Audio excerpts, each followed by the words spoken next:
नमस्कार, आप देख रहे हैं न्यूज़ एट 10। मैं हूं आसिल गुलाटी गुंबर और अगले एक घंटे में हम जानेंगे देश और दुनिया से जुड़ी तमाम बड़ी खबरें। आइए सीधे रुक करते हैं सबसे पहले न्यूज़ एट 10 में सुर्खियों का। प्रवासी भारतीय सम्मेलन का आज आखिरी दिन। राष्ट्रपति द्रौपदी मुर्मू आज प्रवासी भारतीय सम्मान पुरस्कार करेंगे प्रदान। गुयाना और सूरीनाम के राष्ट्रपति से भी मुलाकात का कार्यक्रम।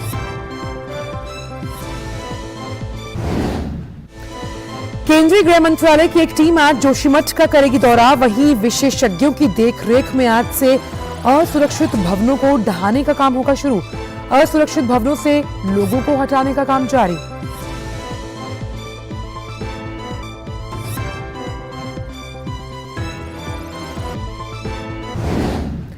उत्तर भारत में बर्फीली हवाओं के साथ कोहरे की दोहरी मार। खराब मौसम के कारण सड़क, रेल और हवाई यातायात पर बुरा असर।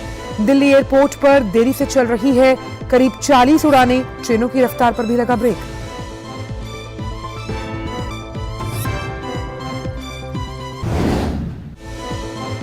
इंग्लैंड की जमीन से लॉन्च अब तक का पहला सैटेलाइट मिशन विफल। रॉकेट के ऊपरी हिस्से में आई खराबी के कारण नहीं छोड़े जा सके उपग्रह। जांच में जुटे वैज्ञानिक।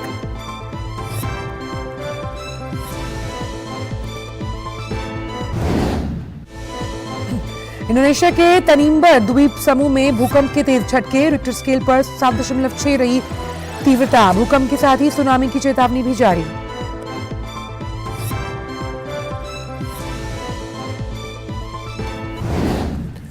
गुवाहाटी में आज दोपहर 1:30 बजे से खेला जाएगा श्रीलंका के खिलाफ 3 मैचों की वनडे सीरीज का पहला मैच। रोहित शर्मा की कप्तानी में उतरेगी टीम इंडिया। चोट के कारण बुमराह सीरीज से बाहर। और न्यूज़ एट 10 में सबसे पहले बात करते हैं प्रवासी भारतीय सम्मेलन को लेकर, जो कि इंदौर में चल रहा है। उसका आज आखिरी दिन है और आज समापन सत्र की अध्यक्षता राष्ट्रपति द्रौपदी मुर्मू करेंगी। राष्ट्रपति के हाथों आज प्रवासी भारतीय सम्मान पुरस्कार प्रदान किए जाएंगे। इसके अलावा प्रवासी भारतीय सम्मेलन से अलग गुयाना के राष्ट्रपति डॉक्टर मोहम्मद इरफान अली और सूरीनाम के राष्ट्रपति चंद्रिका प्रसाद संतोखी राष्ट्रपति द्रौपदी मुर्मू से मुलाकात करेंगी। इस साल प्रवासी भारतीय सम्मेलन का मुख्य विषय है भारतवंशी अमृतकाल में भारत की प्रगति के विश्वसनीय भागीदार।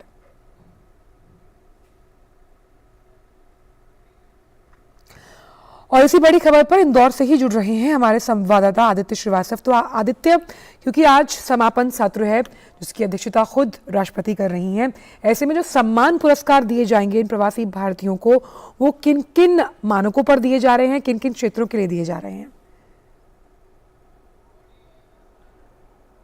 आंचल, तकनीक के क्षेत्र में जो लोग अच्छा काम कर रहे हैं, प्रबंधन के क्षेत्र में जो लोग अच्छा काम कर रहे हैं, स्टार्टअप के क्षेत्र में जो लोग अच्छा काम कर रहे हैं, अर्थव्यवस्था को आगे बढ़ाने में जो लोग अच्छा काम कर रहे हैं, वो लोग इस सम्मान के लिए उनको चुना गया है। और वो प्रवासी भारतीय ये वो हैं जो न सिर्फ भारत का सहयोग कर रहे हैं बल्कि दुनिया के अलग अलग देशों में एक भारत के ब्रांड एम्बेसडर के तौर पर भी काम कर रहे हैं। पिछले कुछ जो अवार्डीज है वो भी यहाँ पर पहुंचे हैं और स्टार्टअप को लेकर जिस तरीके से भारत अपनी पहचान बनाया हुआ है दुनिया भर में, और मध्य प्रदेश जो आप भी सवाल कर रही हैं ना कि मध्य प्रदेश स्टार्टअप्स को लेकर, इंदौर स्टार्टअप्स को लेकर लगातार काम कर रहा है और कई इनोवेशंस पर काम कर रहा है। टेक्सटाइल सेक्टर जो है वो कई मायनों में बड़ा खास निकल कर आ रहा है क्योंकि कई संभावनाएं टेक्सटाइल की अगर बात की जाए वो यहाँ दिख रही है। मेरे साथ टेक्सटाइल क्षेत्र के एक्सपर्ट श्रीराज नोगजा है जो इंदौर मालवा क्षेत्र में लगातार काम करते हैं और न सिर्फ इंदौर मालवा बल्कि मध्य प्रदेश और पूरे भारत में लगातार उन पे नजर बनाए रखते हुए। श्रीराज, आपसे ये जानना चाहूंगा, एक बड़ा सम्मेलन यहाँ है, इसके बाद ग्लोबल इन्वेस्टर समिट भी मध्य प्रदेश की होनी है, क्या लगता है आपको टेक्सटाइल क्षेत्र में कितनी संभावनाएं मध्य प्रदेश की हैं और जो स्टार्टअप्स की बात करते हैं वो स्टार्टअप्स में मध्य प्रदेश किस तरीके से ग्रो कर रहा है? जी बिल्कुल, मध्य प्रदेश एक ऐसा जो हमारा प्रदेश है, यहाँ पर टेक्सटाइल में बहुत अच्छी संभावनाएं हैं। आप देखें, अगर जो इतना अच्छा इकोसिस्टम प्रोवाइड करता है टेक्सटाइल के लिए, आप रॉ मटेरियल यहाँ पर अवेलेबल है सभी तरह का, आप whether it is fibre, yarn, fabric, किसी भी तरह का। और आज के समय में सबसे बड़ी जो इस कॉम्पिटिटिव एनवायरनमेंट में सबसे बड़ी बात यह है कि कौन अच्छा और अच्छे दामों पर एक्सपोर्ट के लिए किसी भी चीज़ के लिए रॉ मटेरियल प्रोवाइड कर सकता है। तो मध्य प्रदेश से अच्छा मेरे हिसाब में कोई और ऐसा प्रदेश बहुत ही मुश्किल है, क्योंकि यहाँ पर लॉजिस्टिक कॉस्ट बहुत कम हो जाती है, क्योंकि आपको सारा जो कच्चा माल है, फाइबर है, यार्न है, गारमेंट है, डाइज है, केमिकल्स है, वो आपको लोकली मिल जाता है। तो इससे आप एक इतना अच्छा एक इकोसिस्टम मिलता है कि आप एक पूरे विश्व में बहुत अच्छे कॉम्पिटिटिव स्टेट के रूप में दिखते हैं। धन्यवाद। तो देखा आपने, ये टेक्सटाइल के क्षेत्र के लोग हैं, ऐसे तमाम अलग अलग क्षेत्र के लोग आंचल यहाँ पर पहुंचे हैं और वो यही बता रहे हैं कि जो ईज ऑफ डूइंग बिजनेस की जो प्रक्रियाएं रही हैं भारत में, मध्य प्रदेश में, वो कहीं ना कहीं काम कर रही हैं। राष्ट्रपति आज जब यहाँ होंगी तो गुयाना के राष्ट्रपति होंगे, सूरीनाम के राष्ट्रपति यहाँ पर होंगे, उनको भी ये सम्मानित किया जाएगा क्योंकि वो भी एक प्रवासी भारतीय के तौर पर भारत का एक बहुत बड़ा चेहरा है और जिस तरीके से जिस मुकाम पर वो आज मौजूद है वो एक पूरी दुनिया भर के प्रवासी भारतीयों के लिए एक बहुत बड़े रोल मॉडल भी हैं। मुलाकात होगी राष्ट्रपति की उन दोनों राष्ट्रपति से और साथ साथ कुछ सेशंस पैरेलल चल रहे हैं। धर्मेंद्र प्रधान केंद्रीय मंत्री वो एक सेशन को ले रहे हैं और भारत में जिस तरीके से शिक्षा के क्षेत्र में, नई शिक्षा नीति के क्षेत्र में काम हो रहा है, या निर्मला सीतारमण भी थोड़ी देर में यहाँ पर पहुंचेंगी। और ये दोनों ये जो सत्र है उसी पर मैं आपसे जानकारी चाहती हूँ। जो पहला सत्र है जिसका जो विषय रखा गया है वो कि वो भारतीय कार्यबल की जो वैश्विक गतिशीलता है उसे कैसे सक्षम बनाया जाएगा, जिसमें भारतीय डायस्पोरा की जो भूमिका है वो कितनी अहम हो जाएगी। क्योंकि हम ये जानते हैं कि जब भी भारत से जाने वाले ये जो प्रवासी भारतीय जब दूसरे देशों में काम करते हैं, कैसे उनके कार्यबल से भारत को एक अलग पहचान मिलेगी, उस लिहाज से जो ये पहला सत्र है जिसकी अध्यक्षता धर्मेंद्र प्रधान करेंगे, अपने आप में काफी अहम। देखिए, बिल्कुल भारत तकनीक पर जो जिस तरीके से काम कर रहा है, एक प्रशिक्षण पर जिस तरीके से काम कर रहा है, नई शिक्षा नीति जिस तरीके से भारत ने जो बनाई है, उस नई शिक्षा नीति के साथ भारत को के एक युवा पीढ़ी को, या ये कहें कि स्कूल लाइफ से ही बच्चे को जिस तरीके से ट्रेन करना है और यही भारत का भविष्य होंगे और किस तरीके से ये भविष्य आगामी दिनों में दुनिया के अलग अलग देशों को एक दिशा देगा, संदेश देगा। लिहाजा प्रवासी भारतीय जो यहाँ पर मौजूद है, उन प्रवासी भारतीयों को यह भी बताया जा रहा है कि भारत सिर्फ अपने वर्तमान पे काम नहीं कर रहा है, भारत उस पिछली पीढ़ी को भी की भी चिंता कर रहा है। भारत अपनी जड़ों को भी और मजबूत करने की चिंता कर रहा है, जिससे वो जो पीढ़ी आगे निकलेगी वो काम करेगी। वित्त का क्षेत्र बहुत महत्वपूर्ण होगा, अर्थव्यवस्था पर बात जरूर होगी क्योंकि वित्त मंत्री निर्मला सीतारमण का एक सेशन है और ये सेशन इसलिए भी इंपॉर्टेंट होगा आंचल, क्योंकि जब दुनिया भर के कई विकसित देशों की अर्थव्यवस्था डगमगा रही हो, तब भारत किस तरीके से अपनी अर्थव्यवस्था पर थामे हुए है, अपनी अर्थव्यवस्था को कायम किए हुए है, ये एक बहुत बड़ा फैक्टर है। और इस फैक्टर का जो आप जिक्र कर रहे हैं, इसमें बहुत बड़ा योगदान महिलाओं का भी आदित्य है, जिसको लेकर जो ये जो सत्र होने वाला है, जिसकी अध्यक्षता वित्त मंत्री निर्मला सीतारमण करने वाली हैं, साफ तौर पर राष्ट्र निर्माण के लिए एक समावेशी दृष्टिकोण की जब हम बात करते हैं तो प्रवासी जो महिलाएं उद्यमी हैं, एंटरप्रेन्योर्स हैं, उनका क्या योगदान रहेगा वो काफी अहम है। क्योंकि जब हम एक विकसित देश, आत्मनिर्भर देश और आर्थिक प्रगति के पथ पर दौड़ते हुए देश यानी भारत का जिक्र करते हैं, उसमें महिलाओं को योगदान को आप कम नहीं आंक सकते आदित्य। बिल्कुल, उस आधी आबादी के बिना संभव भी नहीं है और वो आधी आबादी यानी कि महिलाओं की अगर बात करें तो ये कई प्रगतिशील उद्यमी, महिला उद्यमी यहाँ पर हमें देखने को मिल रही हैं। एक महिला उद्यमी हमको यहाँ पर मिली जो ये कह रही हैं कि मध्य प्रदेश में या देश में वो कई अलग अलग जगहों पर गौशालाएं खोलना चाहती हैं और वो बाकायदा एक इन्वेस्टर जो भारत के नहीं है, किसी दूसरे देश के हैं, उन इन्वेस्टर्स के साथ यहाँ पर मौजूद हैं और संभावनाएं तलाश रही हैं कि कहाँ पर वो किस तरीके से अपने काम को अंजाम दे सकती हैं और कहाँ पर उस प्लान को इम्प्लीमेंट करवा सकती हैं। ऐसी कई महिला उद्यमी इस सम्मेलन में शिरकत कर रही हैं और यही मैं आपको, जो निर्मला सीतारमण का जो सत्र होगा वो कहीं ना कहीं उसी पर फोकस होने वाला है कि कैसे वुमेन एंटरप्रेन्योर्स जो हैं वो देश की प्रगति में अपना योगदान दे रहे हैं, मध्य प्रदेश की प्रगति में अपना योगदान दे रहे हैं। और जो ग्रांट्स की बात की जाए या जो छूट की बात की जाए, जो महिला उद्यमियों को अपने उद्योग को चलाने को लेकर की जा सकती है, एक बहुत बड़ा इसमें रोल रहा है स्व सहायता समूहों को। अगर हम देखें, हमारे देश के स्व सहायता समूह भी अपने आप में किसी स्टार्टअप से कम नहीं है। एक बहुत बड़ा उदाहरण हमारे देश के स्व सहायता समूह है जो करोड़ों रुपए के टर्नओवर पे काम कर रहे हैं और दुनिया भर को एक बहुत बड़ा संदेश दे रहे हैं। तो कुछ ऐसी महिलाएं भी जो हैं वो जो अलग अलग देशों में प्रवासी भारतीय काम कर रहे हैं, उनके स्टार्टअप्स को भी देख रही हैं, समझ रही हैं और चाह रही हैं कि वो जिस तरीके से आगे बढ़ रहे हैं वो आइडियाज उनको मिले। यानी कि ये प्लेटफॉर्म जो है, एक्सचेंज ऑफ आइडियाज का भी एक बहुत बेहतर प्लेटफॉर्म है। आंचल, एक्सचेंज ऑफ आइडियाज की हमने बात की है, आदित्य हमने टेक्नोलॉजी की बात की, लेकिन यहाँ पर बात आती है यानी कि जो वित्त पोषण है, यानी कि फाइनेंस के बिना ये सब मुमकिन नहीं है। तो क्योंकि आप लगातार वहाँ 3 दिन तक बने रहे, आपने कैसे देखा कि जिन तमाम स्टार्टअप्स के हम सेक्टर्स की बात कर रहे हैं, जो राइजिंग सेक्टर है, जिसमें टेक्सटाइल है, टेक्नोलॉजी की हमने बात की, इनमें पैसा लगाने के लिए किस तरह से एक प्रणाली को व्यवस्थित किया जाएगा, क्योंकि उसके बिना कोई भी एंटरप्रेन्योर जो है वो अपना सपना पूरा नहीं कर सकता। Startup India, stand up India, ये तमाम वो दो बहुत बड़े प्लेटफॉर्म्स हैं इन भारत के युवाओं के लिए जिसका फायदा उनको मिल रहा है। एक प्रवासी भारतीय कोष बनाने की बात जिस तरीके से कल भी गुयाना और सूरीनाम के राष्ट्रपति ने भी उस पर चर्चा की थी। एक प्रवासी भारतीय कोष बनाने की बात थी जिसमें जो प्रवासी भारतीय हैं, कोई रिक्वायरमेंट जब उनको होती है, तकनीक के क्षेत्र में बात करें, स्टार्टअप्स के क्षेत्र में बात करें, या तमाम अलग अलग वो मुद्दे जिनमें पैसों की आवश्यकता होती है, वो बनाने की बात भी इस मंच से की गई है। सबसे बड़ी बात यह है कि स्टार्टअप करने के लिए पैसा चाहिए। पैसे चाहिए तो हर व्यक्ति के पास पैसा नहीं होता, हर युवा के पास पैसा नहीं है, लेकिन उसको लोन लेना पड़ेगा। लोन लेने के लिए वो किस तरीके से आगे काम करेगा, सरकार उसको किस तरीके से सहयोग करेगी, और उसका सहयोग बहुत इंपॉर्टेंट होगा तब जब जो पूरी गवर्नेंस है वो उस पर सहयोग करती है। और वो गवर्नेंस जब उसको सहयोग करती है, वो ये कहती है कि आपको गारंटी हम दे रहे हैं, आप अपना स्टार्टअप शुरू करिए, गारंटी हम ले रहे हैं, लोन्स की गारंटी हम दे रहे हैं, और बाकायदा रियायत दामों पर भी वो लोन्स उनको दिया जा रहा है। तो ये कहीं ना कहीं अपने स्टार्टअप्स को बढ़ाने के लिए बहुत इंपॉर्टेंट रोल अदा करेगा।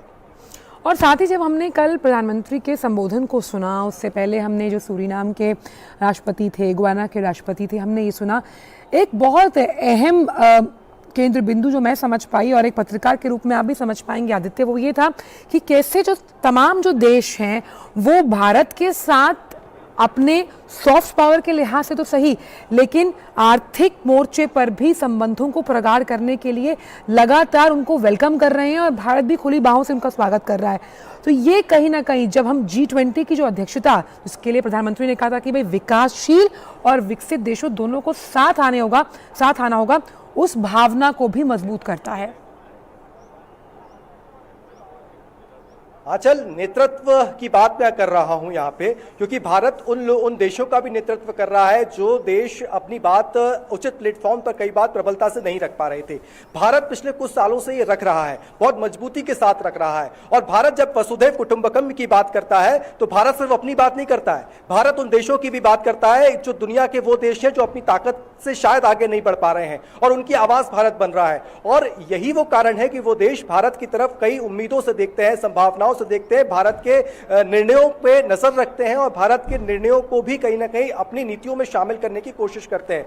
अर्थव्यवस्था की बात जिस तरीके से आप कर रही है ना, वो अर्थव्यवस्था के मुद्दे पर हो, चाहे वो नई तकनीक के मुद्दे पर हो, सबसे मुद्दा ये होता है इन देशों के लिए जिनके पास रिसर्च के लिए भी उतना अफोर्ड नहीं कर पाते हैं, वो जो लोन्स होते हैं उसके लिए वो अफोर्ड नहीं कर पाते हैं।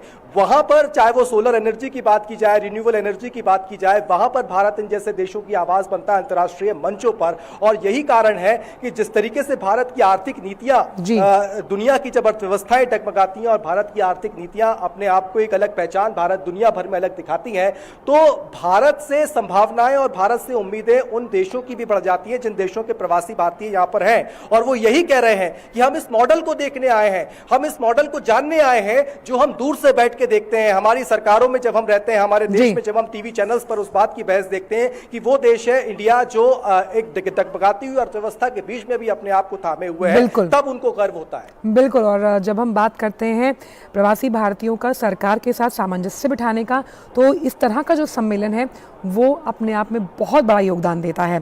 खैर, आपसे तो लगातार आज बात चलती रही जब तक कि इसका समापन नहीं होता, लेकिन फिलहाल इन तमाम जानकारी को आदित्य हमसे साझा करने के लिए आपका बहुत बहुत शुक्रिया। तो प्रवासी भारतीय सम्मेलन 17वां जो कि इंदौर में चल रहा है, उसका आज समापन है। अब बात कर लेते हैं दूसरी बड़ी खबर, यानी कि जोशीमठ से जुड़ी हुई। केंद्रीय गृह मंत्रालय की एक टीम आज जोशीमठ का दौरा करेगी। इससे पहले जल शक्ति मंत्रालय की एक टीम भू धसाव प्रभावित इलाके का जायजा ले चुकी है। जिला आपदा प्रबंधन प्राधिकरण चमोली के अनुसार जोशीमठ टाउन इलाके में कुल 678 इमारतों में दरारें पड़ गईं। सुरक्षा कारणों से अब तक कुल 81 परिवारों को अस्थायी रूप से विस्थापित किया गया। एसडीआरएफ की मदद से लोगों के सामान को दूसरी जगह पर स्थानांतरित किया जा रहा है। प्रशासन ने असुरक्षित भवनों पर लाल निशान लगा दिए। लाल निशान का मतलब ये है कि भवन रहने लायक नहीं है।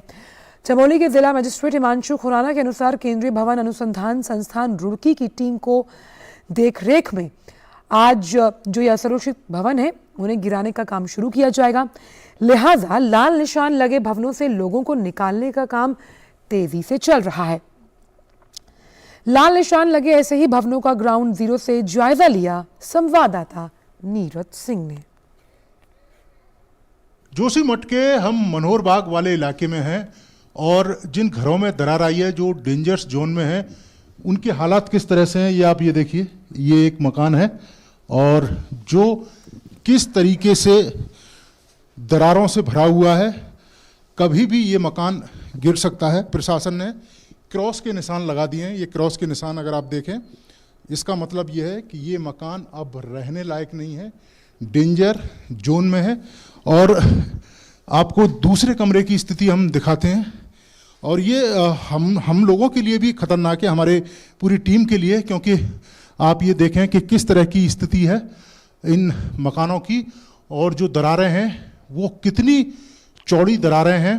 प्रशासन अब कह रहा है कि तुरंत इन लोगों को जो अपने मकान हैं, खासतौर से मनोहर बाग में, उनको यहाँ से निकल जाना चाहिए, शिफ्ट कर देना चाहिए, क्योंकि ये मकान कभी भी ढह सकते हैं, कभी भी गिर सकते हैं। और यहाँ पे देखिए ये एक और मकान जिस पर क्रॉस का निशान लगा हुआ है और इस मकान का पूरा जो बेसमेंट है वो तबाह हो गया है। रोपवे का जो आपको वायर दिखाई दे रहा है, ये रोपवे का वायर है और यहाँ पर जो औली के लिए जो रोपवे जाता है उसका पिलर है, पहला पिलर है और यही कारण है कि इस रोपवे को भी बंद किया गया है। ये पूरा का पूरा जो इलाका है वो एकदम कह सकते हैं कि तहस नहस हो गया है बिल्कुल दरारों से, और यही कारण है कि अब लोग जल्द से जल्द यहाँ से शिफ्ट हो जाएं, वो ज़्यादा बेहतर है। और कुछ लोगों से हम बात कराने की कोशिश करते हैं। पूरा मकान ही डैमेज समझो, पीछे से लेके आगे तक सब जगह क्रैकिंग काफ़ी ज़्यादा आ गई है।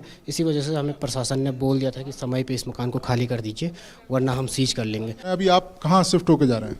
देखिए हम ये अपना जितना सामान है ये अपने रिश्तेदार के यहाँ शिफ्ट कर रहे हैं और हमको तो इन्होंने एक रूम दिया हुआ है। आप लोग किस जगह आप लोग शिफ्ट हुए हो? शिफ्टिंग का वगैरह जो प्रशासन ने किया है, GMBN वगैरह, सैलजा जो गेस्ट हाउस वगैरह हैं उनकी व्यवस्था की हुई है। हल्की फुल्की दरारें सबकी मकानों पे आती रही थी।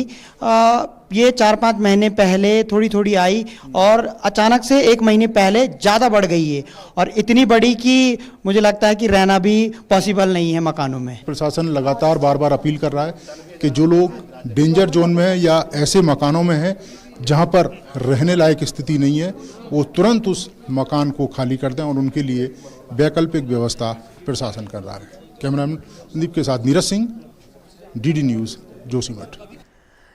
और आइए से ये चलते हैं कोलकाता, जहां इस समय जनजातीय मामलों के केंद्रीय मंत्री Arjun Munda G20 working group की बैठक के 2 दिवसीय प्लेनरी सेशन के मुख्य अतिथि के तौर पर संबोधन दे रहे हैं। Dear guest, we believe in Vasudhaiva Kutumbakam, which means the whole universe is a family. And our G20 theme, one earth, one family, one nature, emanates from this belief through G20 presidency. The Indian vision is to promote a universal sense of oneness and to work together to shape a new paradigm of human-centric globalization where no one will remain behind. Our G20 logo and theme together convey the message of India's G20 presidency, which is of striving for just and equitable growth for all in the world. As we navigate through these turbulent times in a sustainable, holistic, responsible, and inclusive manner, the process of financial inclusion paves the way for currency management, which enhances the saving potential, leading to social security and ensuring quality life. This, coupled with ecological balance will provide the developmental solution which is looking for world over. The tribal way of life encourages us to live in harmony with the nature.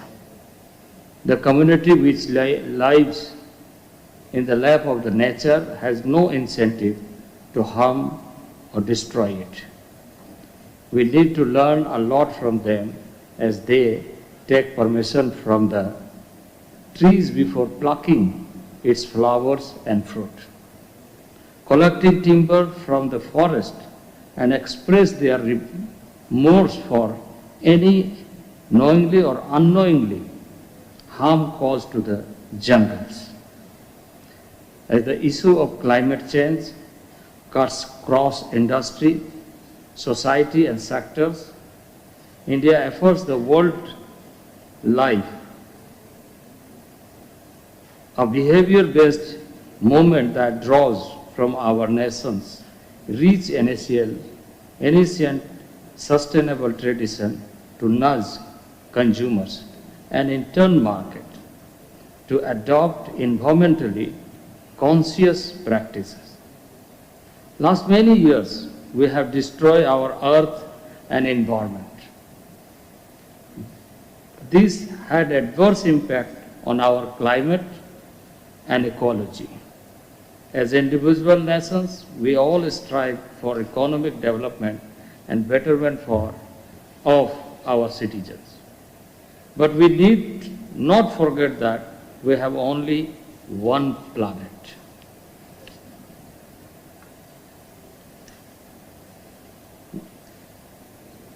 We should not think in silos for our developmental process. There must be a global vision for ecological safeguards, or else we all will sink together. I commend the G20 for recognizing and emphasizing this important work stream in the finance track and leading excellent work in this area. I have also noted that focus of the work on vulnerable section of the population, particularly women. As envisioned by the Honorable Prime Minister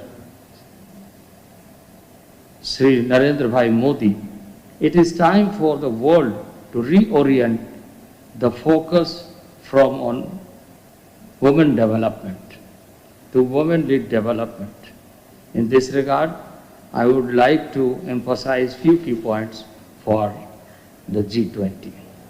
Financial inclusion should be utilized as a tool to ensure financial and economic empowerment and self-reliance of women. This may be done through policy incentives such as collateral free loans, credit lines, single window clearances, simplifying compliances and paperwork, innovative financing, mandated percentage of a bank funding for women. This should also be complemented with efforts to address gender pay gap as well as efforts to energize entrepreneurial and leadership empowerment of women. With governments leading the way with creating funds for women entrepreneurship in equal opportunity and ease of doing business, along with encouraging private sector imputes for gender lens and impact investing. We must also make efforts to boost the number of startups founded and led by women, as well as nurturing ecosystem in convergence of founders, advisors, and founders to come together to incubate and accelerate business ideas and venture by women, along with access to networking, training, and advisory assistance.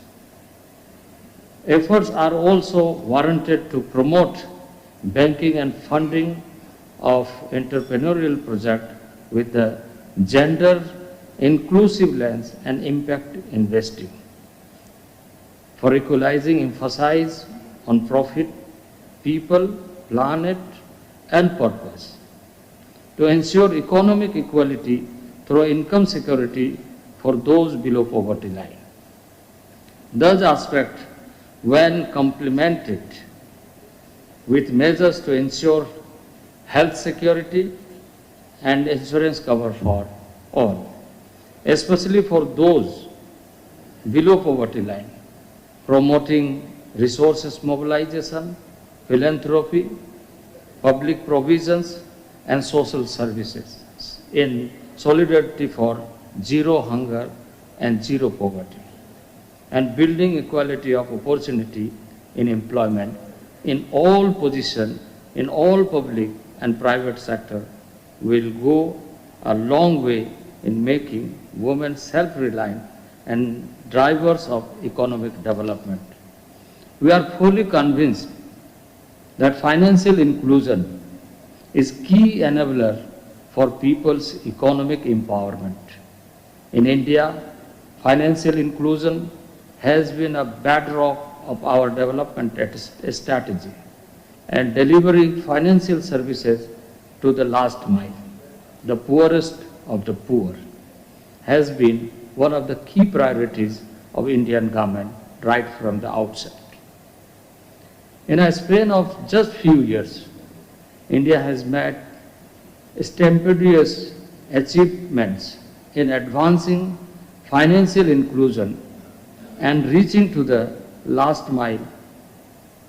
Over 47 crore beneficiaries have been banked under Pradhan Mantri Jan Dhan Yojana with a mobilization of 1,80,000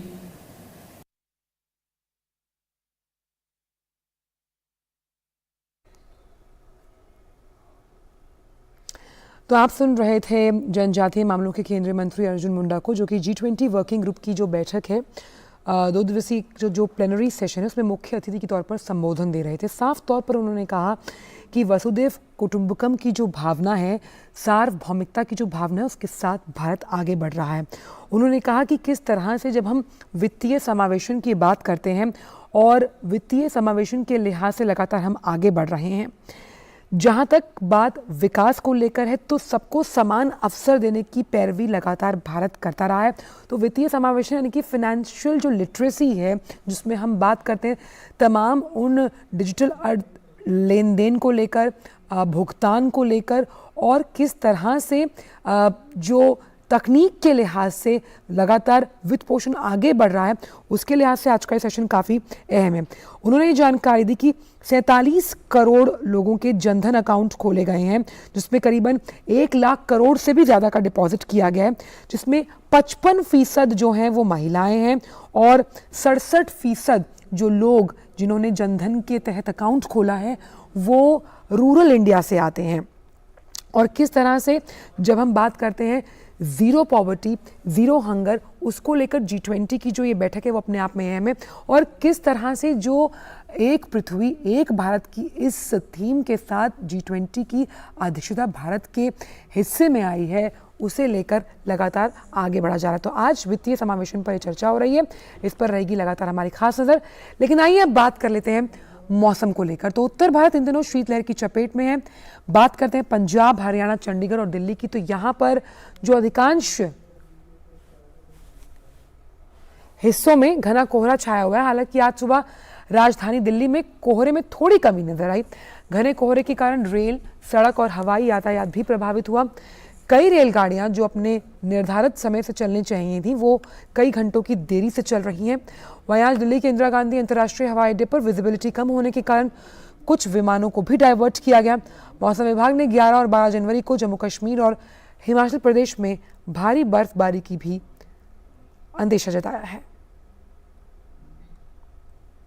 राष्ट्रीय राजधानी नई दिल्ली में बढ़ती ठंड से तापमान में गिरावट दर्ज की जा रही है। वहीं मौसम विभाग के अनुसार सफदरजंग में आज न्यूनतम तापमान 6.4 डिग्री सेल्सियस दर्ज किया गया।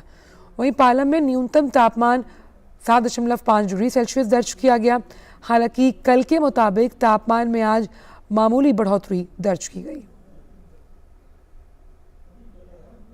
देश की राजधानी दिल्ली प्रचंड सर्दी में जमी जा रही है। वहीं उत्तर भारत के बाकी राज्यों का हाल भी कुछ ऐसा ही है। आज सुबह कई राज्यों में कोहरे की चादर देखने को मिली, जिसकी वजह से विजिबिलिटी काफी कम हो गई। सुबह 5:30 बजे उपग्रह से ली गई जो तस्वीर है उसमें पंजाब से लेकर बिहार तक, हरियाणा, दिल्ली और उत्तर प्रदेश तक घने कोहरे की परत देखी जा सकती है। वहीं पंजाब, उत्तर पश्चिमी राजस्थान, जम्मू डिवीजन, हरियाणा, चंडीगढ़, दिल्ली, उत्तर प्रदेश, बिहार और त्रिपुरा के कुछ हिस्सों में घने से बहुत घना कोहरा देखा जा सकता है।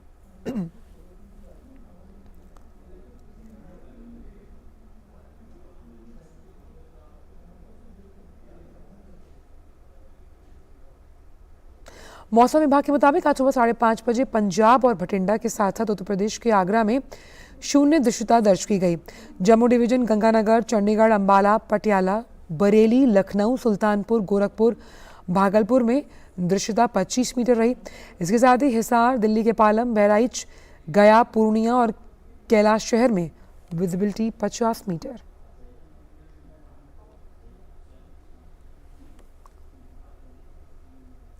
विजिबिलिटी कम होने का असर वाहनों की रफ्तार पर पड़ा। घने कोहरे के कारण रेल, सड़क और हवाई यातायात प्रभावित है।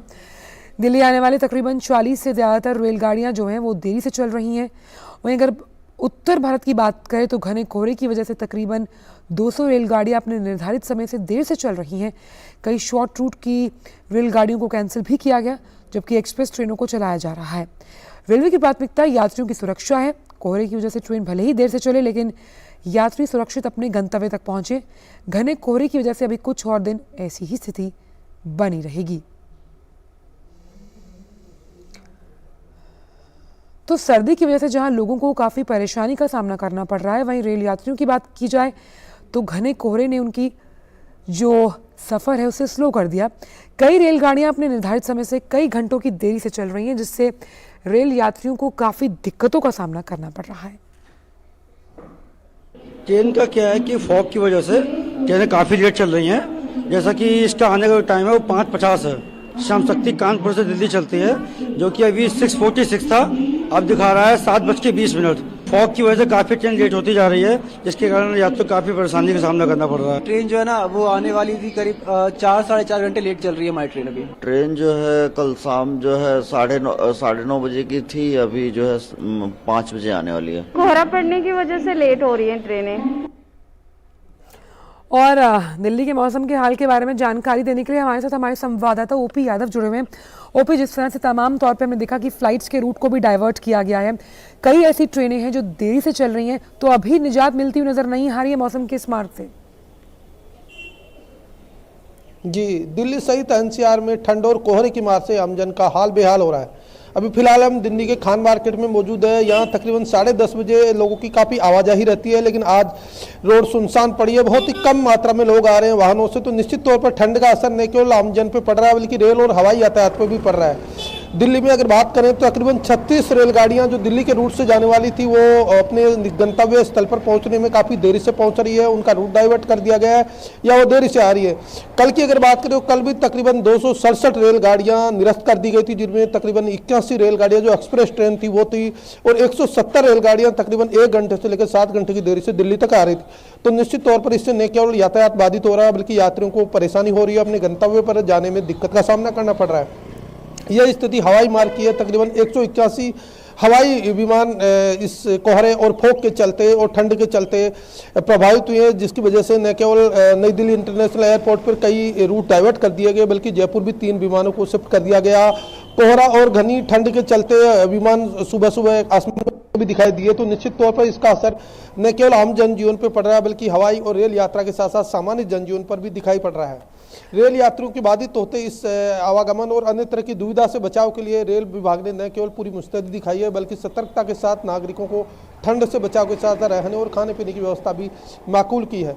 तो निश्चित तौर पर इस तरह की जब व्यवस्था होती है तो रेल विभाग तो अलर्ट रहता है, लेकिन आम जनजीवन काफ़ी अस्त व्यस्त हो जाता है। यात्री गाड़ियाँ देरी से चलती है और लोगों को अपने गंतव्य स्थल पर पहुँचने में काफ़ी दिक्कतों का सामना करना पड़ता है। जी ओपी यादव, लेकिन अगर बात की जाए मौसम विभाग के जो वेबसाइट है उसके अनुसार, तो अभी आने वाले जो 3 से 4 दिन हैं, क्योंकि हिमाचल प्रदेश में और जम्मू कश्मीर में बर्फबारी हो सकती है, तो कोहरे के साथ साथ जो ये हाड़ कपाने वाली ठंड है उसके लिए पूरी दिल्ली को भी तैयार रहना होगा।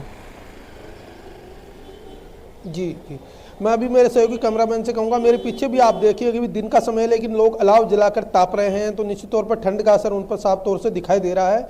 इस ठंड की वजह से लोगों को परेशानी हो रही है, लेकिन मौसम विभाग का साफ तौर पर कहना है कि 2 पश्चिमी विक्षोभ के बढ़ते अंतर के चलते ये पहाड़ों में बर्फबारी और ठंड बढ़ी और उसी का असर मैदानी इलाकों में जो दिल्ली और एनसीआर में देखने को मिला है। लेकिन उम्मीद की जाती है कि 13 तारीख से, आज इसमें थोड़ी सी आंशिक राहत मिलेगी, लेकिन 13 तारीख से फिर से ठंड और कोहरे का और तापमान में गिरावट का असर देखने को मिलेगा। तो अगले 1 हफ्ते तक ये स्थिति बनी रहेगी, बीच में उतार चढ़ाव जरूर देखने को मिलेगा, लेकिन मौसम विभाग की तरफ से एडवाइजरी जारी की गई है स्वास्थ्य विभाग से लोगों को सचेत रहने की और घरों में रहने की और ठंड से बचाव की सुझाव दिए गए हैं।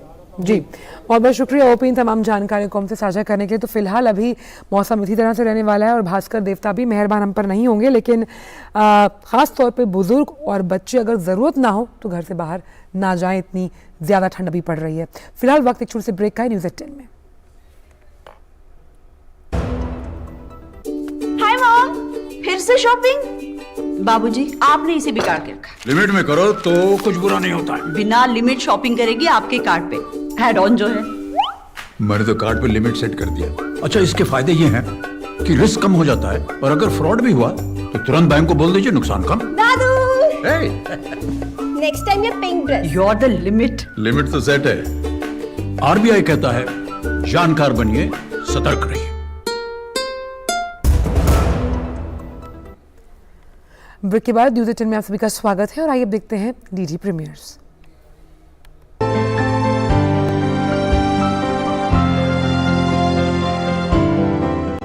नमस्कार, डीडी प्रीमियर्स में आपका स्वागत है। मैं हूं रेशमा आपके साथ और जैसा कि आप जानते ही हैं कि हम अपने इस खास सेगमेंट में आपके साथ बात करते हैं दूरदर्शन के विभिन्न नेटवर्क पर प्रसारित होने वाले कुछ खास धारावाहिकों की। तो बात सबसे पहले कॉर्पोरेट सरपंच की। आज के इस धारावाहिक में आप देखेंगे कि उदय सीसीटीवी कैमरे के जरिए किडनैपर्स की पहचान करने की कोशिश करता है और उधर पूजा की मां अपनी बेटी की याद में खाना पीना छोड़ देती है। पूजा को बहुत ठेस लगेगी अगर तुम्हें इस हालत में देखेगी तो। तुम्हें बहुत चाहती है ना वो। आपको क्या लगा कि मैं उसे बिना देखे खाना खाती? ये तो पूजा है, मेरी बच्ची। ये तो प्रोफेशनल किडनैपर्स लग रहे हैं। मैं समझ चुका हूँ ये काम किसका है। मैं नहीं छोड़ूंगा। किडनैप करने वाला क्या इंद्रेश ही तो नहीं? आगे क्या होगा ये जानने के लिए देखिए कॉर्पोरेट सरपंच, सोमवार से शुक्रवार रात 8:30 बजे सिर्फ डीडी नेशनल पर। और धारावाहिक बाल कृष्ण में आज आप देखेंगे कि किस तरह से गणपति को पुनः जीवित करने के लिए देवता उनके सर पर हाथी का सर लगा देते हैं।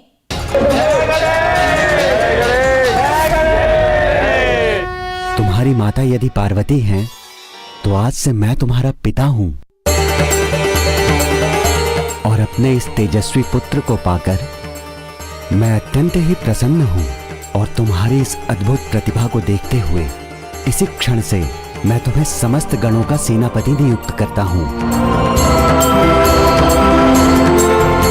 आप सभी ने महान ऋषियों के आश्रम से ज्ञान प्राप्त किया है, जैसे ऋषि गौतम, ऋषि अंगिरसा और भी अनेकों। और आप सभी से मिलने के पश्चात मैं एक निष्कर्ष पर पहुंचा हूं। आगे क्या होगा ये जानने के लिए देखिए बाल कृष्ण, सोमवार से शुक्रवार रात 9 बजे सिर्फ डीडी नेशनल पर। और तेजपुर जनरल स्टोर में आज आप देखेंगे कि पारो रिक्की को सबक सिखाने के लिए एक प्लान बनाती है और दूसरी तरफ आप देखेंगे कि नमन और उसकी मां के बीच चिक्की को लेकर झगड़ा हो जाता है। पारो बेटा। अरे देवता, आप कब आए? मैंने ध्यान ही नहीं दिया। I am so sorry. और आपकी तबीयत कैसी है? मैं दवा लेके आती हूँ। अरे बेटा, मैंने दवाई ले ली है, बैठ। अरे बैठ ना। ये देख, मैं तेरे लिए कॉफी बनाकर लाया हूँ। अरे देवता, इसकी क्या जरूरत थी? मैं बना लेती। आप अपना ख्याल रखिए। Thank you. हमें ना रिकी को फंसाना पड़ेगा। एक बार वो पिक्चर्स और वीडियोस हमारे हाथ में आ जाए तो रिकी हमारा कुछ नहीं बिगाड़ पाएगा। ये सब पट्टी तुझे कौन पढ़ाता है? वही बंगालन ना? एक तो मॉम वो बंगाला नहीं है, असमी है। एक ही बात है। एक बात नहीं है मॉम, दो अलग अलग स्टेट्स है। अब तू मुझे ज्योग्राफी मत सिखा। अब आगे की कहानी क्या होगी ये जानने के लिए देखिए तेजपुर जनरल स्टोर, सोमवार से शुक्रवार रात 9:30 बजे सिर्फ डीडी नेशनल पर। तो आप दूरदर्शन के इन विभिन्न नेटवर्क पर प्रसारित होने वाले खास कार्यक्रमों का आनंद उठाइए और हमें यही अनुमति दीजिए। नमस्कार।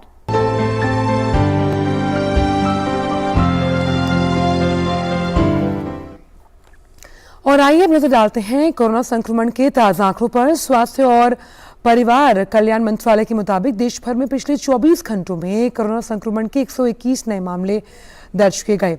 वहीं पिछले 24 घंटों में 172 मरीज उपचार करवाकर स्वस्थ हो चुके हैं, जिसके बाद देश में रिकवरी रेट 98.8% हो गया। वहीं साप्ताहिक पॉजिटिविटी रेट वर्तमान में 0.11% और दैनिक पॉजिटिविटी रेट 0.07% दर्ज किया गया। देश में इस संक्रमण के सक्रिय मामलों की कुल संख्या 2319 है।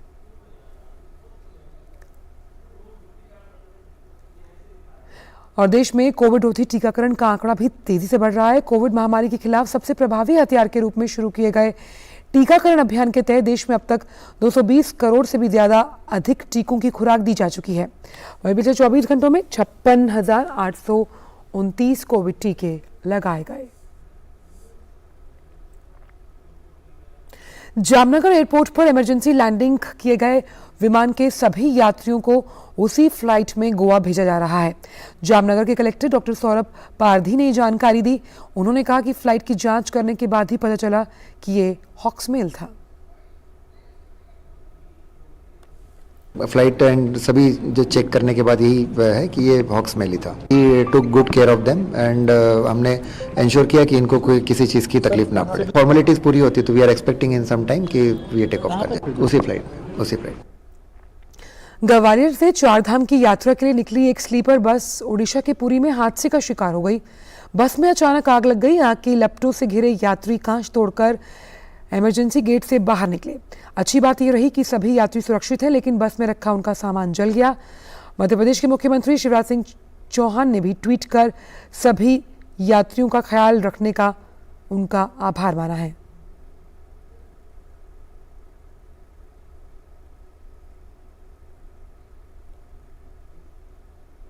वहीं बिहार के कटिहार जिले में भीषण सड़क हादसे में 7 लोगों की मौत हो गई। कोढ़ा थाना क्षेत्र में पेट्रोल पंप के निकट NH81 पर एक अनियंत्रित ट्रक और ऑटो के आमने सामने की टक्कर में 7 लोगों की मौत हो गई। सभी मृतक एक ही परिवार के बताए जा रहे हैं। इनमें 2 महिला, 1 बच्ची और 4 पुरुष शामिल हैं।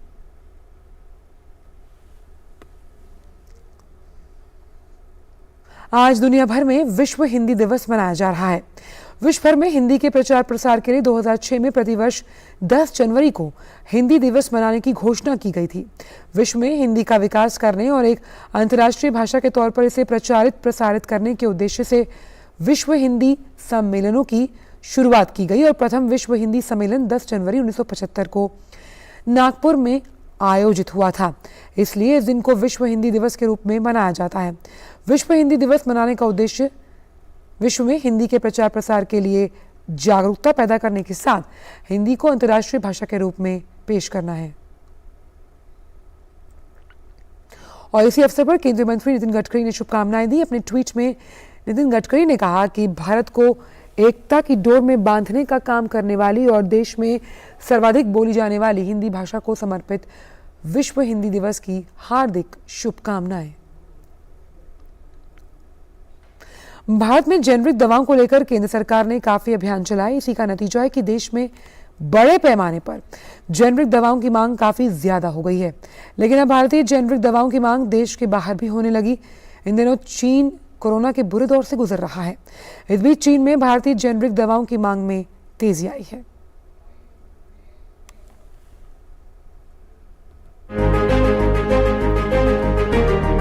चीन बुरी तरह कोरोना से प्रभावित है। चीन में दवाओं की भारी मांग के बीच इन दिनों भारत की जेनरिक दवाओं की मांग बढ़ गई है। मीडिया रिपोर्ट्स के मुताबिक चीनी ई कॉमर्स प्लेटफॉर्म और दूसरे माध्यमों से भारतीय जेनरिक दवाओं की मांग बढ़ गई है। मीडिया रिपोर्ट के मुताबिक चीनी ई कॉमर्स प्लेटफॉर्म पर भारत में बनाई जा रही कम से कम 4 जेनरिक कोरोना दवाएं प्रीमोविर, पैक्सिस्टा, मोलनुनाट और मोलनाट्रिस को हाल के हफ्तों में बिक्री के लिए सूचीबद्ध किया गया है, जिनकी काफी तेजी से चीन में मांग बढ़ी है। चीनी मीडिया के मुताबिक प्रीमोविर और पैक्सिस्टा पैक्सलोविड के दोनों जेनरिक संस्करण हैं, जबकि 2 अन्य मोलनुपिराविर के जेनरिक संस्करण हैं। कुछ देशों से ऐसी सूचना मिल रही है ट्रेड चैनल्स के थ्रू कि वहां कोविड मैनेजमेंट के लिए जो दवाइयां यूज होती है, जैसे कि मोलनुपिराविर है, पैरासिटामोल है, इन प्रकार की दवाइयों की रिक्वायरमेंट कुछ बढ़ी है। ऐसे भी समाचार आ रहे हैं कि इन देशों के जो ट्रेड एलिमेंट्स हैं वो इन दवाइयों को भारत में ओपन मार्केट से ले रहे हैं या लेने की कोशिश कर रहे हैं, प्रयत्न कर रहे हैं।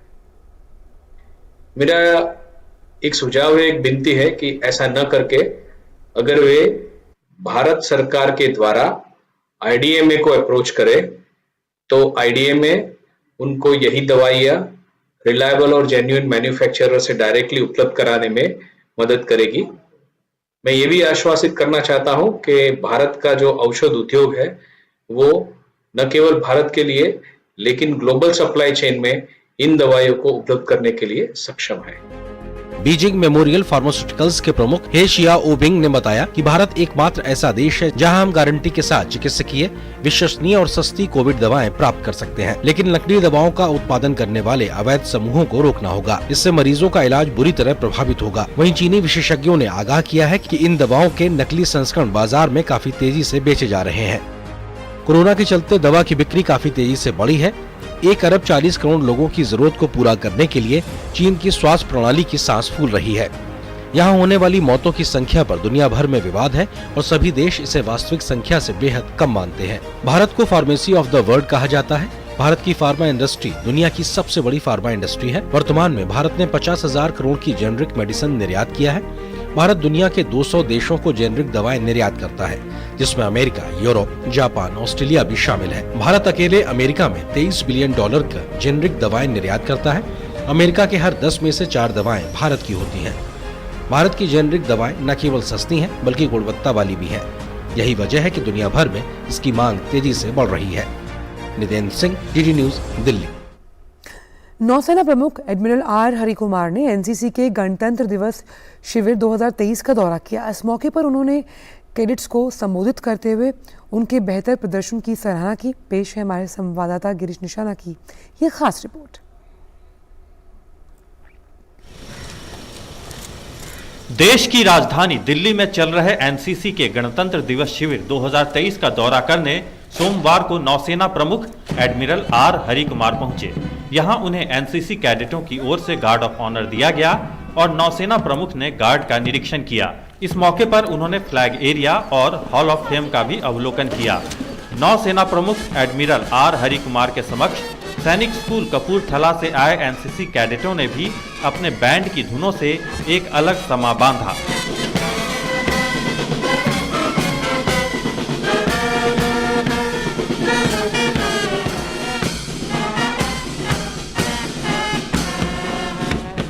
What a nice parade and what a nice cultural program, as well as all the activities that were showcased as part of each directorate.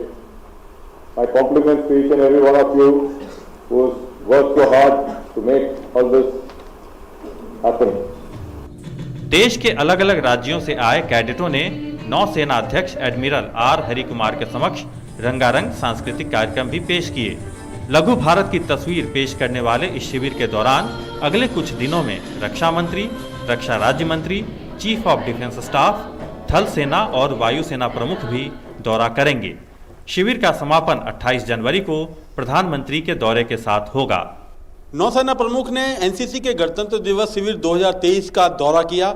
इस मौके पर एनसीसी कैडेटों ने उन्हें गार्ड ऑफ ऑनर दिया और उन्होंने कैडेटों को संबोधित करते हुए उनके अनुशासन की सराहना भी की।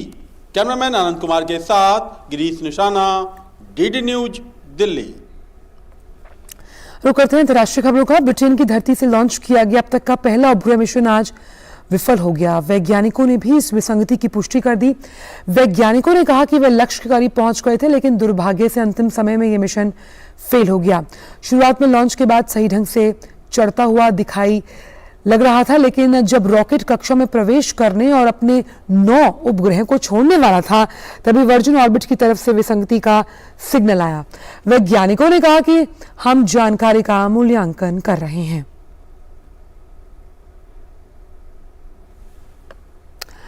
और अब खबर नेपाल से।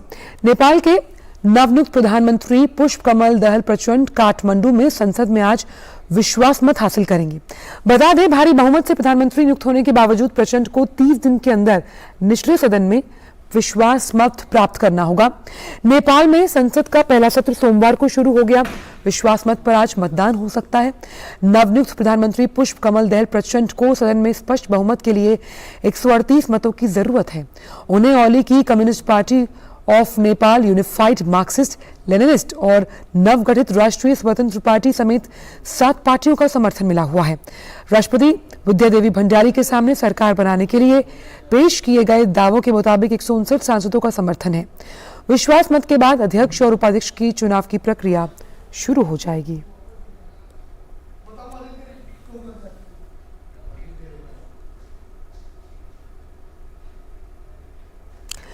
और अब बात क्रिकेट को लेकर। भारत और श्रीलंका के बीच 3 मैच की वनडे सीरीज का आगाज आज से गुवाहाटी में हो रहा है। T20 सीरीज जीतने के बाद टीम इंडिया के हौसले बुलंद हैं, तो वहीं दूसरी ओर श्रीलंका की टीम T20 की हार को भुलाकर वनडे में नए सिरे से अपनी चुनौती को पेश करना चाहेगी। देखिए एक खास रिपोर्ट।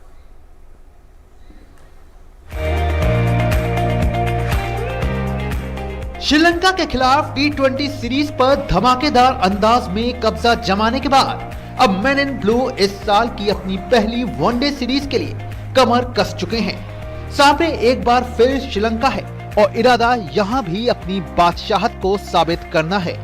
क्योंकि इस साल वनडे विश्व कप भी है, लिहाजा खिलाड़ियों की फिटनेस और उनके प्रदर्शन दोनों पर ही इस सीरीज में चयनकर्ताओं की नजर बेहद करीब से होगी। मुकाबला गुवाहाटी में खेला जाएगा, जहां की पिच बल्लेबाजों के लिए रनों का अंबार सामने रखती है। वैसे इस सीरीज से रोहित, राहुल और विराट की तिकड़ी वापस दिखेगी। श्रीलंका की बात करें तो टीम 1997 के बाद से भारत के खिलाफ कोई वनडे सीरीज नहीं जीत सकी है और T20 में जिस तरह का इस टीम का प्रदर्शन रहा है, उससे इतना तो साफ है कि इस टीम के लिए इस बार भी वनडे सीरीज जीतने की चुनौती काफी बड़ी है।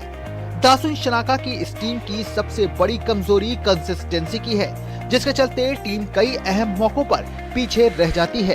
वैसे रिकॉर्ड के आईने में देखें तो भारत का पलड़ा काफी भारी दिखता है। दोनों टीमों के बीच भारतीय सरजमी पर 51 मुकाबले खेले गए हैं। इसमें से 36 में भारतीय टीम को जीत मिली है, जबकि 12 मुकाबले श्रीलंका ने जीते हैं और 3 मैचों का कोई नतीजा नहीं निकला है।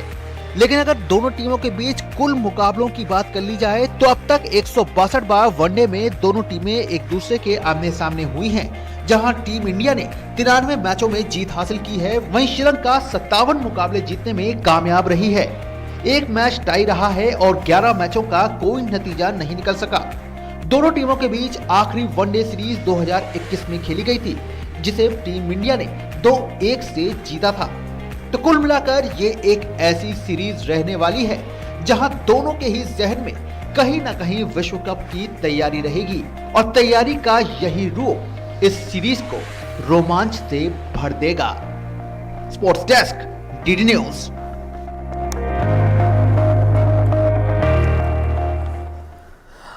और अब बात आपकी सेहत से जुड़ी हुई। सर्द मौसम और कम तापमान का प्रभाव मधुमेह रोगियों पर अधिक होता है। सर्दियों के मौसम में जो डायबिटिक पेशेंट्स होते हैं, उन्हें किन बातों का ध्यान रखना चाहिए, आइए जानते हैं हमारे खास सेगमेंट हेल्थ के जरिए। सर्दियों का मौसम है। ठंडे मौसम का प्रभाव वैसे तो सभी पर पड़ता है, लेकिन वो लोग जो पहले से किसी रोग से ग्रस्त हैं, उन्हें अधिक देखभाल और सतर्कता की आवश्यकता होती है, जैसे मधुमेह से ग्रस्त लोग। सर्दियों के मौसम में मधुमेह रोगियों की समस्याएं और जटिलताएं बढ़ सकती हैं, क्योंकि इस मौसम में उन्हें कई तरह की स्वास्थ्य समस्याओं का खतरा बढ़ जाता है। डायबिटीज के मरीजों में सर्दियों की वजह से जो दिक्कतें आती हैं उसके लिए बहुत जरूरी है कि उनको अपनी एक्टिविटी के लेवल बढ़ाने चाहिए, उनको रेगुलर अपनी एक्सरसाइज करनी चाहिए। अगर बाहर नहीं जा सकते हैं तो इंडोर अपने अंदर ही अपनी स्ट्रेचिंग एक्सरसाइज कर सकते हैं, दिन में 2 बार कर सकते हैं। इसके साथ साथ जो है अपनी योगिक एक्सरसाइज भी कर सकते हैं। डाइट ऐसी होनी चाहिए जिसके अंदर आप बहुत ज्यादा कैलोरीज और बहुत तली हुई चीजें ना हो, इसकी बजाय आप हेल्दी डाइट का जो है इस्तेमाल करें, फ्रेश फ्रूट्स लें, फ्रेश वेजिटेबल्स लें, नट्स का इस्तेमाल करें और जो है हलवे और जो खास करके ऐसी चीजें जैसे कि जो है गजक है, कभी कभी थोड़ी मात्रा में सेवन किया जा सकता है, लेकिन अधिक मात्रा लेने से आपकी शुगर के लेवल बढ़ सकते हैं। जिन लोगों को मधुमेह रोग है उन्हें सर्दियों के मौसम में अधिक सतर्क रहने की आवश्यकता है। ठंडे मौसम का प्रभाव मधुमेह रोगियों पर अधिक होता है और उन्हें कुछ समस्याएं उत्पन्न हो सकती हैं। ऐसे में स्वास्थ्य के प्रति अधिक सतर्क रहना और भी जरूरी हो जाता है। रेगुलर मॉनिटरिंग जरूर करें, क्योंकि जब तक आप अगर टेस्ट नहीं करेंगे पता नहीं लगेगा। और खास करके सर्दियों में ये होता है, ठंड की वजह से जो है हाथ के अंदर जो हम ब्लड कर निकालते हैं तो मुश्किल से निकलता है और दर्द भी बहुत होती है। तो इसलिए इससे पहले अपने हाथों को गर्म पानी में से अच्छी तरीके से थोड़ा गर्म कर लें तो आपका ब्लड टेस्ट बड़ा इजी हो जाएगा। अपना विंटर की जो बीमारियां उसके लिए वैक्सीनेशन जरूर कराएं, जैसे फ्लू के लिए। हाइड्रेशन बहुत जरूरी है, अपनी उतनी मात्रा में जैसे आप बाकी मौसम में पानी पीते हैं पानी लेते रहें और अपना मेंटल हेल्थ को ठीक रखने के लिए मेडिटेशन और योगिक एक्सरसाइज जरूर करें। ठंडे मौसम में सावधानी रखें और समस्याओं से बचाव करें। जरूरी है कि सर्दियों के मौसम में अपनी उचित देखभाल करें। समय समय पर विशेषज्ञ से जांच करवाते रहें। ये ध्यान रखें कि क्या आपके शर्करा का स्तर नियंत्रित है या नहीं। जिन रोगियों को मधुमेह की जटिलताएं हो रही हैं, उन्हें विशेषज्ञ से तुरंत परामर्श लेना चाहिए। साथ ही सावधानी रखनी चाहिए जिससे जटिलताओं से बचाव हो सके। Kiran Bhardwaj, DD news. केजी येसुदास देश के मशहूर गायक और संगीतकारों में से एक हैं। आज वो अपना 83वां जन्मदिन मना रहे हैं और येसुदास ने कई फिल्मों में अपने संगीत का जादू बिखेरा है। जाने से पहले आपको छोड़ चलते हैं उनके सदाबहार गीतों के साथ। आप इनका आनंद लीजिए। हमें दीजिए इजाजत। नमस्कार। क्या करूं सजनी आए न बालम, खोज रही है पिया परदेसी अखियां, आए न बालम, क्या करूं सजनी। जो मेरे सुर में, तू जो मेरे सुर में सुर मिला ले, संग गा ले तो जिंदगी हो जाए सफल। तू जो मेरे सुर में। ओ गोरिया रे, ओ गोरिया रे, तेरे आने से सज गई हमरी ये टूटी फूटी नाव। ओ तेरे आने से सज गई हमरी ये टूटी फूटी नाव। ओ गोरिया रे, गोरी तेरा गाँव बड़ा प्यारा, मैं तो गया मारा आके यहाँ रे। उस पर रूप तेरा सादा, चंद्रमा जो आधा आधा जवां रे।